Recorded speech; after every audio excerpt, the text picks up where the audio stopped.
Saturday weekend కాబట్టి maximum అందరికీ free time ఉంటుందని సో మేము బయటికి వెళ్ళాలని ప్లాన్ చేసుకున్నాం. మేము తిరుపతిలో 2 ప్లేసెస్ సెలెక్ట్ చేసుకున్నాము అక్కడికి వెళ్ళాలని. కానీ మేము ఇక్కడ అనుకున్నది ఒకటి, జరిగింది ఇంకొకటి. అదేంటో తర్వాత చెప్తా. ఇప్పుడు ముని కారు ఇన్సూరెన్స్ కట్టడానికి ఫస్ట్ అక్కడికి వెళ్ళాము. అక్కడ పెద్దగా టైం కూడా పట్టలేదు, ఒక 10 to 20 minutes అనమాట అయిపోయింది. ఇక్కడ మేము మా డోని పాపను కూడా తీసుకొని వెళ్తున్నాము. మమ్మీ వాళ్ళు ఆల్రెడీ చెప్పేశారు చిన్న పాపను కూడా తీసుకెళ్తున్నారు, 5 o'clock కల్లా ఇంటి దగ్గర ఉండాలి అనేసి. మేము ఇంటికాడ స్టార్ట్ అయిందే 11:30కి. ఇంకా కార్లో చాలా స్లోగా వచ్చాము.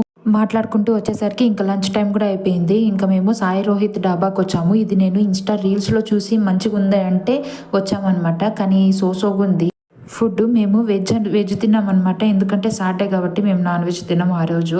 ఇక్కడ మా డోని పాప అయితే ఆ ప్లేట్తో ఆడిందే. ఇంకా అందరం తినేసి ఇంకా టైం చూస్తే 3:30. ఇంక ఇప్పుడు స్టార్ట్ అయితే ఇంటికి 5 o'clock కల్లా చేరుకుంటాము. అందుకే చెప్పా అనుకున్నది ఒకటి, ఇక్కడ జరిగింది ఇంకొకటి అని. ఎక్కడికి వెళ్ళకపోయినా ఎంజాయ్ అయితే చేసినాం మేము.